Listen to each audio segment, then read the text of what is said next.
صحیح.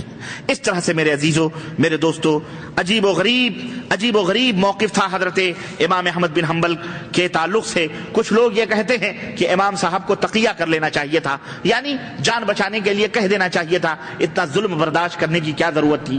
لیکن حضرت امام احمد بن حنبل رحمۃ اللہ علیہ سے جب یہ بات کہی گئی تو امام احمد بن حنبل رحمۃ اللہ نے فرمایا کہ یہ تقیہ وغیرہ چھپانے اپانے کا وہاں ہوتا ہے جہاں اسلام نہ ہو، جہاں مسلمان نہ ہو.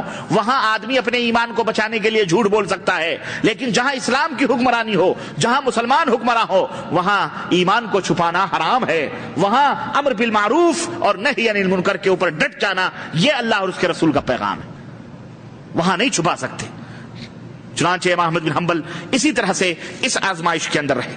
امام احمد بن حنبل رحمۃ اللہ علیہ کا یہ جو جب دربار میں وہ ایک بات بتانا بھول گیا، جب دربار میں لوگوں نے پوچھا تو ایک محدث نے کھڑا ہو کر کے کہا احمد بن حنبل ارے کہہ دے قرآن مخلوق ہے، کہہ دے قرآن مخلوق ہے، ورنہ تیری جان لے لی جائے گی اور تیری کھال کھینچ لی جائے گی.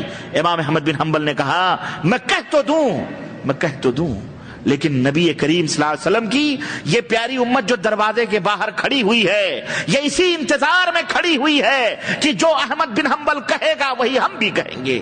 میں اگر میری اکیلے گمراہی کی بات ہوتی تو ہوتی، یہ نبی کی پوری امت جو باہر کھڑی ہوئی ہے یہ سب کی سب گمراہ ہو جائے گی، یہ سب جہنم میں جائیں گے. میں اپنی جان بچانے کے لیے نبی کی امت کو جہنم میں نہیں ڈال سکتا.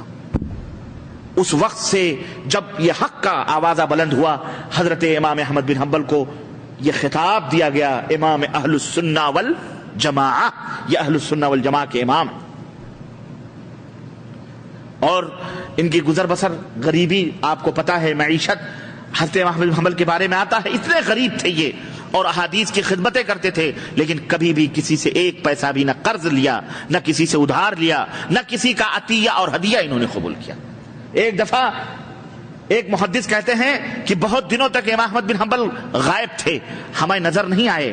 اتفاقاً ہم بغداد گئے تو جب دروازہ کھٹکھٹایا تو دروازہ کھولا، اللہ اکبر، امام احمد بن حنبل ایک کپڑا لپیٹے ننگے گھر میں بیٹھے ہوئے. کہا آپ کہاں غائب تھے، کیا ہوا؟ کہنے لگے میرے کپڑے چوری ہو گئے، میرا تھیلا کوئی اٹھا لے گیا اور میں یہاں ننگا بیٹھا ہوا ہوں. کہنے لگے میرے پاس یہ اشرفیوں کی تھیلی ہے، میں دے دیتا ہوں آپ کپڑے. کہا نہیں مجھے تمہارا کچھ نہیں چاہیے. کہنے لگے قرض ہے، کہا قرض بھی مجھے نہیں چاہیے. تو بولے پھر؟ تو کہنے لگے میرے لیے کچھ لکھ دو. کہا ہم یہ لکھ دیں گے، اس لکھنے کے بدلے جو اجرت ہے 1 دینار، اس جاؤ کپڑے لے آؤ، اتنا لمبا کپڑا ہو کہ لنگی پہن سکوں، ایک کی چادر. وہ گئے، 1 دینار جو اجرت تھی، ان کے لیے چند حدیثیں ایک کاغذ پہ لکھ دی انہوں نے، ایک کاغذ پہ چند حدیثیں لکھ کے دی، تو اس کا 1 دینار انہوں نے دیا. تو اس کا کپڑا خریدا، وہ کپڑا خرید کر کے ایک کی چادر بنائی اور ایک کو انہوں نے لنگی میں پہنا. لیکن کبھی کسی کے سامنے ہاتھ پھیلانا انہوں نے گوارا نہیں کیا. اس طرح خودداری، اس طرح سے قناعت، اور اس طرح سے صبر، اور اس طرح سے اللہ تبارک و تعالیٰ کی راہ پر توکل اور اللہ رب العزت کی راہوں میں مصیبتوں کو برداشت کرنے کا قوت کی طاقت و قوت حضرت امام احمد بن حنبل رحمۃ اللہ علیہ نے یہ حاصل کی تھی.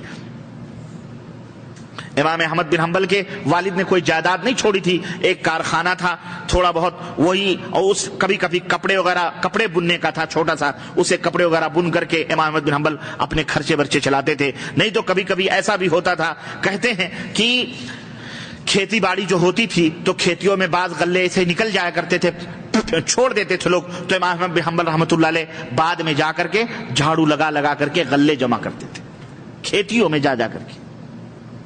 جو غلے چھوڑ دیتے تھے وہ اٹھا کر کے امام احمد لاتے، اسی سے اپنی روزی روٹی چلاتے تھے.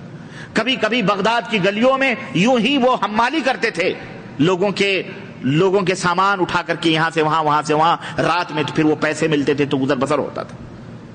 یہ اتنا عظیم محدث. ایک دفعہ ہمارے استاذ مولانا حافظ عبد المتین میمن جوناگڑھی بنگلور میں چار مینار مسجد کے امام ہیں. ایک دفعہ کچھ مؤذن کے تعلق سے شکایت کسی نے کی تو انہوں نے ایک بڑا پیارا واقعہ بتلایا امام احمد بن حنبل رحمۃ اللہ علیہ کا. وہ یہ کہ یہ مؤذن جو ہوتے ہیں جہاں کہیں بھی رہیں بہرحال ٹیڑھے دماغ کے ہوتے ہیں. چنانچہ کہتے ہیں کہ امام احمد بن حنبل رحمۃ اللہ علیہ جس زمانے میں علم کے آسمان پر فائز تھے، اس زمانے میں ان کا عالم یہ تھا کہ جگہ جگہ احادیث کے درس کے لیے جایا کرتے تھے۔ ایک دفعہ کتابوں کا بنڈل ساتھ میں ہوتا تھا، چنانچہ ایک مسجد میں گئے، ایک شہر کی مسجد میں گئے، اور وہاں پر جا کر کے انہوں نے عشاء کی نماز پڑھی اور مسجد کے اندر کچھ لکھنے لگے۔ اتنے میں مؤذن آیا اور مؤذن نے کہا کہ آپ مسجد سے باہر نکلیے، کیونکہ ہمیں مسجد کا دروازہ بند کرنا ہے اب شہر چوری ووری سے بچانے کے لیے۔ امام احمد بن حنبل نے کہا میں اجنبی ہوں اس شہر میں آیا ہوں، تو مجھے کم از کم یہاں پر آپ رہنے کی، کہا یہاں رہنے وہنے کی جگہ نہیں ہے، جاؤ باہر بیٹھو۔ چنانچہ وہ باہر امام احمد بن حنبل رحمۃ اللہ علیہ باہر نکلے اور وہیں بیٹھ گئے۔ تو وہ جب مسجد بند کر کے مؤذن باہر نکلا، اس کو کچھ رحم آیا ہوگا کہ بھئی یہ بڈھا آدمی ہے، اس کے ہاتھوں میں کتابیں ہیں، تو اس کو کم از کم کچھ مدد کرنی چاہیے۔ اس نے کہا بڈھے ایسا ہے کہ میرے گھر کے باہر چوپال ہے، ایک چبوترا ہے جہاں ہم بیٹھتے ہیں، تو تم آ کر کے وہاں بیٹھ سکتے ہو، تم وہیں رات گزار لو، صبح پھر اپنی منزل کی طرف چلے جانا۔ اللہ ہنستے وہاں میں نے کہا ٹھیک ہے، بہت بہت شکریہ آپ کا۔ اس کے پیچھے چلے گئے، چنانچہ اس نے باہر ان کو بٹھا دیا، کہا یہ چبوترا ہے، اسی کے اوپر آپ بیٹھیں اور رات گزار لیں، صبح اپنا نکل جائیں۔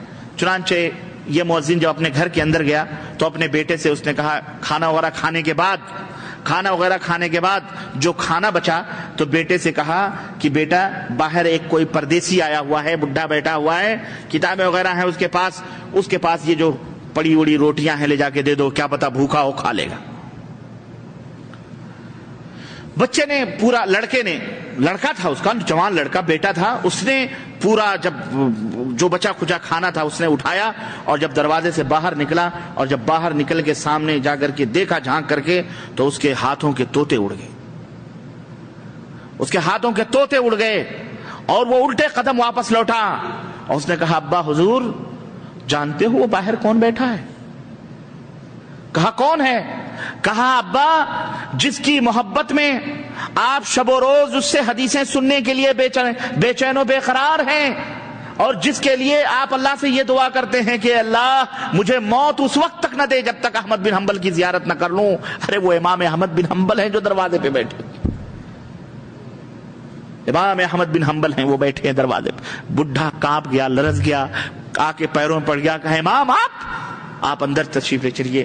گھر کے اندر لائے اور لا کر کے عزت دی، کھلایا پلایا، بڑی عزت دی۔ شہر میں اعلان ہوا، صبح ہوئی تو پوری جامع مسجد نبی کریم صلی اللہ علیہ وسلم کی احادیث سننے کے لیے جمع ہو گئی کہ ہمارے نبی کی حدیثیں بیان ہوں گی۔ امام احمد کا استقبال ہوا۔ یہ ہمارے محدثین تھے، یہ آپ کے محدثین تھے جن کی جد و جہد اور جن کی محنتوں اور جن کی کوششوں سے یہ اللہ کا دین ہم تک پہنچا ہے۔ انہوں نے اس خون پسینے لگا کر اس دین اسلام کی خدمت کی ہے، اللہ کے نبی کی باتوں کو اپنے سینے میں چھپا چھپا کر لوگوں تک پہنچایا ہے۔ حضرت امام احمد بن حنبل رحمت اللہ علیہ کے بارے میں بہت سارے واقعات رقت انگیز اس طرح کے ان کی تاریخ میں موجود ہے۔